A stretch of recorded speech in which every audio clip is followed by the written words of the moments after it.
आमर आज आभिमुख्य है आम समाज में जो बाल्य विवाह भली एक कुप्रथा रही तार संपूर्ण विलोप केमती हम एवं कटक जिला एवं समग्र ओडिशा केमती बाल्य विवाह मुक्त राज्य एवं जिला भाव में घोषणा करा से दिगरे आम एक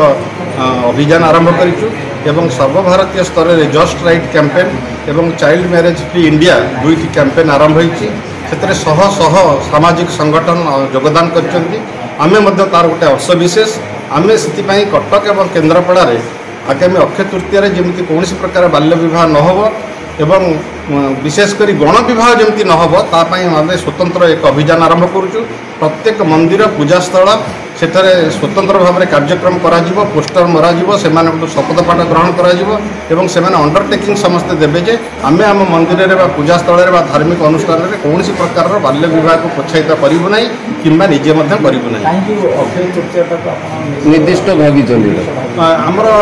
प्रथम कथा आईन जो प्रोहिबिशन चाइल्ड मैरेज एक्ट 2006 अच्छी से गोटे सेक्शन 13(4)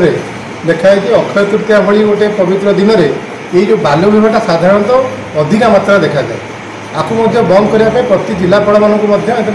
आईन निर्देश अच्छे आग नजर रही हाँ निश्चित रूप कारण आप देखिए जब गोटे परिसंख्यान जो आप देखिए गण मान आमर जोटा सर्वे होती अधिका देखा कि अधिकांश चाइल्ड मैरेज से अक्षय तृतीया दिन ही बेसी संपादन करा आखि आगे रखी जदि ओडिशा चारिटे व्यापी यार जो प्रभाव पड़ा ताकू रोकने जदिव सरकारी स्तर निर्देश आईन स्तर निर्देश अच्छी आउ टे पीटीएफ करने आम तरफ कौन दाबी रही आमर दाबी हम सरकार योगदान करूँ कारण ये कार्य हूँ सरकार विभाग अच्छा से सहयोग करूँ से आम सहित योगदान करूँ विशेष करी पंचायत स्तर में समस्त सरपंच एवं पंचायती राज अनुष्ठान समस्त सभ्य मैंने ब्लॉक स्तर में कार्य कर समस्त सरकारी कर्मचारी मैंने आईसीडीएस संस्थार काम करते अंगनवाड़ी सुपरवाइजर